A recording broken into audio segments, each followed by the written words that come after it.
কাজল শেখ হচ্ছে মাদ্রাসা ছাপ, তার সরবরাহ নিয়ে আপনারা চিৎকার করছেন। গাধাটা বোঝে যে এই জন্য এসআইআরটা দরকার। তো তার মানে কি, ও নিজেই নিজের গোলে গোল দিচ্ছে।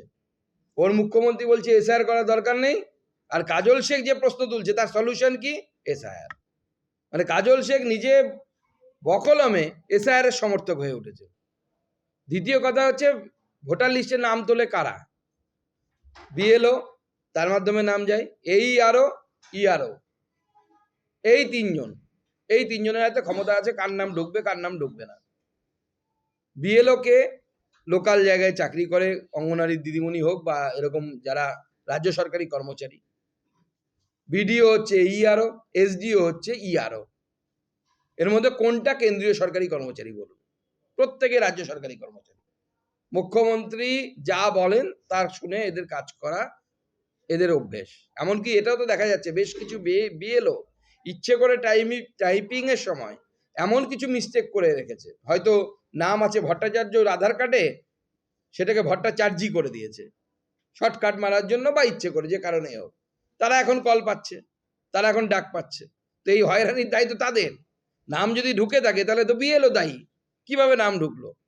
আর সেই জন্য আমরা বলছি এসআইআরটা হোক, লম্বা এসআইআর হোক, কোনো অসুবিধা নেই।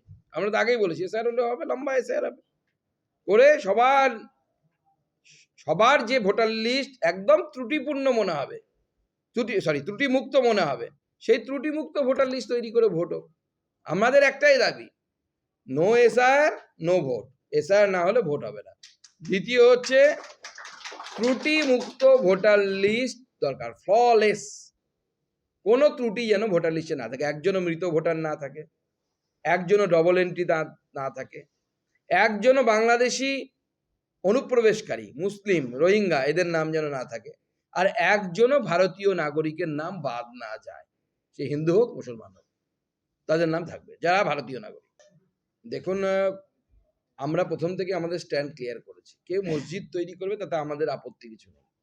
আমাদের বক্তব্য হচ্ছে, মসজিদ নিজের বাবার নামে তৈরি করো, নিজের ঠাকুরদার নামে তৈরি করো, অন্য কারো নামে তৈরি করো, কোন মহান ব্যক্তির নামে তৈরি করো, কোনো অসুবিধা নেই। কিন্তু বাবরের নামে একটা মসজিদ তৈরি করা, যেখানে যে নামটা নিয়ে এবং যে মসজিদ নিয়ে বহু বছর ধরে হিন্দু এবং মুসলিম উভয় সমাজের মধ্যে সংগ্রাম লড়াই চলেছে, বহু মানুষের মৃত্যু হয়েছে, এবং আজকে থেকে না, খানুয়ার যুদ্ধের সময় থেকে এই যুদ্ধ চলে আসছে, বিটুইন বাবর আর রানা সাঙ্গার সাথে যে যুদ্ধ হয়েছিল তারপর থেকে এটা চলছে, এবং শেষ পর্যন্ত আইনি লড়াইয়ে গিয়ে হিন্দু সমাজ তার আরাধ্য দেবতার স্থান ফিরে পেয়েছে।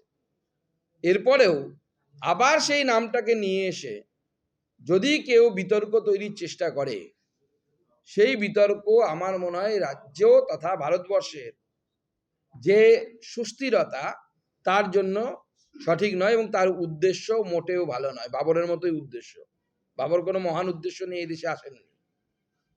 তো স্বাভাবিকভাবে আমাদের মনে হয় যে নাম অন্য কিছু হলেই ভালো হতো, কিন্তু তারা করেনি। হিন্দু সমাজকে ভয় দেখানোর জন্য হোক, হিন্দু সমাজ এখানে 30% আমাদের শুনতে হয় যে আমরা 30%, 70% অন্যরা, অথচ আমাদের যেখানে আমরা 70% অন্যরা 30%, সেখানে কিন্তু কাউকে শুনতে হয় না। সেই জন্য হিন্দুইজম বা হিন্দুত্ব সেকুলার, পিওর সেকুলার, সঠিক সেকুলার। দেখুন, আরএসএস এবং পিএফআই এর মধ্যে কি পার্থক্য, সেই পার্থক্য বাংলার মানুষ শুধু নয়, দেশের মানুষই জানে। আমরা মনিরুল বাবুর কাছ থেকে সেটা শিখতে চাই না, যে মনিরুল বাবু যে পিএফআই কে যদি তুলনা করেন আরএসএস এর সাথে, তাহলে ওনার বুদ্ধিমত্তা নিয়ে আমার প্রশ্ন থাকছে। দ্বিতীয়, পিএফআই যে সাম্প্রদায়িক কাজকর্ম করে এবং ভারত বিরোধী কাজকর্ম করে, সেই ভারত বিরোধী কাজকর্মের সাথে যুক্ত পিএফআই এর বহু তথ্য প্রমাণ পাওয়া গেছে, বহু নেতা এই মুহূর্তে জেলের ভিতরে। প্রশ্ন হচ্ছে, উনি ব্যান হওয়ার আগে গেছিলেন, আচ্ছা যে সমস্ত লোকেরা ওই পিএফআই এর কর্মকাণ্ড করেছিল সুন্দর পোশাক পরে বলতে ইন দ্য সেন্স যে একদম ম্যাচিং পোশাক উপরে নিচে, বড় জুতো পরে লেফট রাইট করেছিল, তারা কোথায় উবে গেল? তাদেরকে কেন গ্রেপ্তার করা হলো না? পশ্চিমবঙ্গের যে হেড পিএফআই এর, সেও বাইরে থেকে গ্রেপ্তার হয়েছিল। পশ্চিমবঙ্গ থেকে একটা সংগঠন ব্যান হয়ে গেল, অথচ গোটা ভারতব্যাপী ব্যান হয়েছে, অথচ পশ্চিমবঙ্গে তার ইউনিট চলেছে, লাইভ ইউনিট, সেই লাইভ ইউনিটের কেউ এখনো পর্যন্ত গ্রেপ্তার হলো না। তাহলে তারা এখনো কি মুর্শিদাবাদে আছেন? তাদের সাথে কি মনিরুল বাবুর কি এখনো যোগাযোগ আছে, ফোনে কথাবার্তা হয়? এগুলো তো তদন্ত করা উচিত, এই জেলার পুলিশেরই করা উচিত। না পারলে পরে এনআইএ করবে, প্রয়োজনে কান ধরে টেনেও নিয়ে যাবে, চিন্তার কিছু নেই। যেখানে থাকার ওনার সেখানেই থাকবেন উনি। প্রথম কথা হচ্ছে আমাদের পরিকল্পনা, এটা ট্রাস্টের পরিকল্পনা। আমি ট্রাস্টের সদস্য বা নই, আমি অ্যাডভাইজার। তো স্বাভাবিকভাবে যখন মুর্শিদাবাদ থেকে সাধারণ মানুষের দাবি এসেছিল যে এখানে একটি রাম মন্দির প্রতিষ্ঠা করা হোক, আমার মনে হয়েছিল যে যদি মুর্শিদাবাদে বাবরের নামে মসজিদ তৈরি হতে পারে, তাহলে রামলালার নামে বা রামের নামে অবশ্যই মন্দির তৈরি হওয়া উচিত। কারণ রাম ভারতের, ভারত রামের। তো স্বাভাবিকভাবে যারা এই উদ্যোগ নিয়েছেন, সে শাখারাব সরকার হোক বা অন্যান্যরা যারা আছেন এখানে, প্রত্যেককে আমি সাধুবাদ জানাই তাদের এই উদ্যোগের জন্য। এবার ওনারা ঠিক করবেন, মুর্শিদাবাদের মানুষ ঠিক করবেন, সমগ্র হিন্দু সমাজ এবং সনাতন সমাজ ঠিক করবে কবে তারা মন্দির করবে। কারণ মন্দির সমাজের পয়সায় তৈরি হয়। অযোধ্যাতে সরকারি পয়সা 1 টাকাও খরচ হয়নি। আমাদেরও উদ্দেশ্য হচ্ছে এই মন্দির সমাজের হিন্দু জনসাধারণের দানের মধ্য দিয়ে এই মন্দির নির্মাণ হবে। সেটা সেই চ্যারিটেবল ট্রাস্ট করবে। আমরা কোনো সরকারি হেল্প নিয়ে মন্দির তৈরি করতে চাই না। অভিজ্ঞ মানুষ সেই জন্য দেওয়া হয়েছে, রাজ্য সভাপতি সেই জন্যই তার নাম চয়ন করেছে, অনেকটা অভিজ্ঞতা আছে। তার সাথে সাথে অন্যান্যদের টিমও আছে, আমাদের অশোক লাহিড়ী থেকে সাহেব থেকে শুরু করে, অগ্নিমিত্রা পাল থেকে শুরু করে, বৈশালী ডালমিয়া, শিশির বাজরিয়া, অর্থাৎ সমাজের বিভিন্ন ক্ষেত্রে এনাদের মূলত কাজ হচ্ছে সমাজের বিভিন্ন স্তর থেকে সাজেশনস নেওয়া। সমাজের বিভিন্ন স্তরে ভারতীয় জনতা পার্টি যাবে এবং ভারতীয় জনতা পার্টি যুবকদের কাছ থেকে, কৃষকদের কাছ থেকে, মহিলাদের কাছ থেকে, অন্যান্য বর্গদের কাছ থেকে সাজেশন চাইবে এবং সেই সাজেশনগুলো নেবার পর আমাদের তার থরলি স্টাডি হয়, কোনগুলো করা সম্ভব, কোনগুলো এই মুহূর্তে করা সম্ভব নয়। সেইগুলো যেগুলো করা সম্ভব, ভারতীয় জনতা পার্টি সংকল্পপত্রে সেগুলোকে স্থান দেবে। মনে রাখবেন, ভারতীয় জনতা পার্টি একমাত্র রাজনৈতিক দল যারা নিজের দলের ম্যানিফেস্টোকে সংকল্পপত্র বলে, ম্যানিফেস্টো বলি না আমরা। সংকল্পপত্র এই জন্য বলি কারণ ভারতীয় জনতা পার্টি যেটা সেখানে আমরা লিখি বা যেটা বলি, সেটা আমরা অধিকাংশ রাজ্যে সরকারে আসার পর তার 100% আমরা পূর্ণ করেছি সব রাজ্যে। বিএলওদের তো কাজে গিয়ে কোনো প্রবলেমে পড়ার জায়গা নেই, বিএলওদের কাজ তো অলমোস্ট শেষ, এখন তো হিয়ারিং হচ্ছে, এখন তো নতুন করে ডকুমেন্টস আপলোড করারও কোনো বিষয় নেই। এই বিষয়ে সুপ্রিম কোর্টে গেছিল, সুপ্রিম কোর্ট তার নির্দেশ দিয়েছে। এর মূল কারণ হচ্ছে আমাদের রাজ্যের যে ব্যবস্থা, সেই ব্যবস্থায় যে অরাজকতা চলছে। পশ্চিমবঙ্গের তাবন নিউজ পেপার, আমি নাম নিচ্ছি না, যে একটি হাউসের যেহেতু, সেইখানে খবর ছেপেছে, আমি নিজে পড়েছিলাম। মুর্শিদাবাদ থেকে জনৈক ব্যক্তি একটা ছোট চিরকুট নিয়ে কলকাতা কর্পোরেশনে গেছে বার্থ সার্টিফিকেট জোগাড় করতে। আমার এই বাচ্চার কমান্ড হসপিটালে জন্ম হয়েছিল অমুক সালে অমুক ডেটে, এরকম ছোট একটা চিরকুট নিয়ে। কেন মুর্শিদাবাদ থেকে ওখানে যাচ্ছে আপনি বুঝতে পারেন? যদি না পারেন তাহলে আর কি, হরলিক্স খান। দেখুন, আমার মনে হয় এই বন্ধ সম্পূর্ণভাবে অসফল হবে এবং আমার মনে হয় এই শক্তিগুলো তারাই বেশ কয়েক বছর আগে মুর্শিদাবাদে লিফলেট বিলি হয়েছিল যে মুর্শিদাবাদকে আবার 1947 সালে 15ই আগস্টের জায়গায় ফিরিয়ে দেওয়া হোক। যাদের মনে নেই তাদেরকে মনে করাচ্ছি, 1947 সালে 15ই আগস্ট মুর্শিদাবাদ ভারতবর্ষের অঙ্গ ছিল না, 18ই আগস্ট সম্ভবত হয়েছিল। তো অনেকেরই উদ্দেশ্য আছে আবার পূর্ব পাকিস্তানে, তৎকালীন পূর্ব পাকিস্তান, বর্তমান বাংলাদেশে নিয়ে যাওয়ার মুর্শিদাবাদে।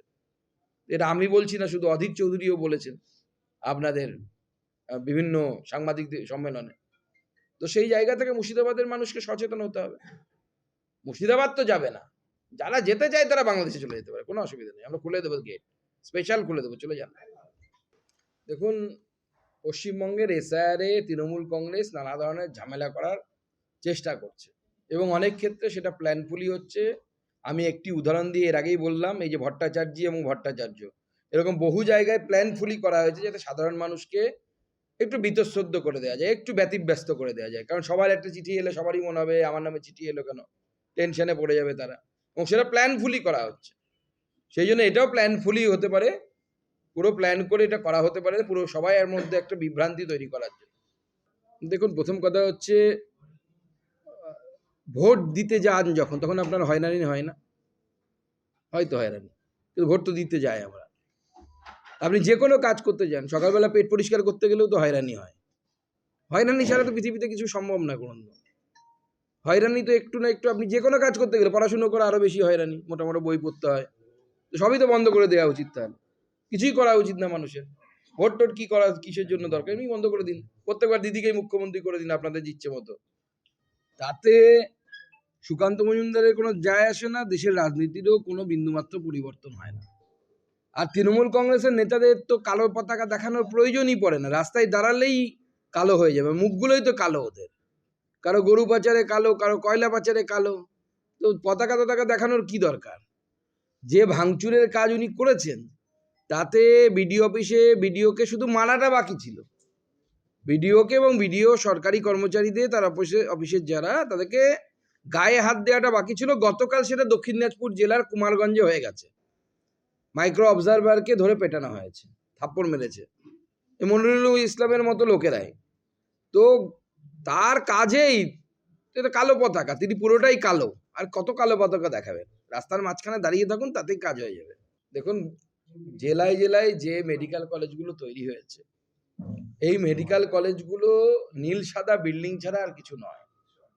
এই মুর্শিদাবাদ বলুন বা কলকাতা থেকে যতটা দূরে যাবেন, বা জলপাইগুড়ির ঘটনা আপনারা বললেন, জলপাইগুড়ি বলুন, প্রত্যেক জায়গাতে শুধু বড় বড় নীল সাদা বিল্ডিং তৈরি হয়েছে। এবং এখানে পরিকাঠামো বলতে কিছু নেই, না ডাক্তারবাবুর সংখ্যা ঠিক আছে, না নার্সের সংখ্যা ঠিক আছে, না বেডের সংখ্যা ঠিক আছে। এবং আপনি যেদিনই যান বেড পাবেন না, মাটিতেই আপনাকে শোয়াবে। বেডে রাখার কোনো চান্স, থাকার আপনি কোনো চান্স পাবেন না মেডিকেল কলেজগুলোতে। এই ভয়ঙ্কর পরিস্থিতি। তো এটা কোনো অস্বাভাবিক ঘটনা নয়, এর আগেও এই ধরনের ঘটনা ঘটেছে বিভিন্ন মেডিকেল কলেজে। কুকুর ঢুকে পড়া, কোথাও স্যালাইন, ফাঙ্গাস আলা স্যালাইন দিয়ে দেওয়া, এই ধরনের একের পর এক ঘটনা ঘটেছে।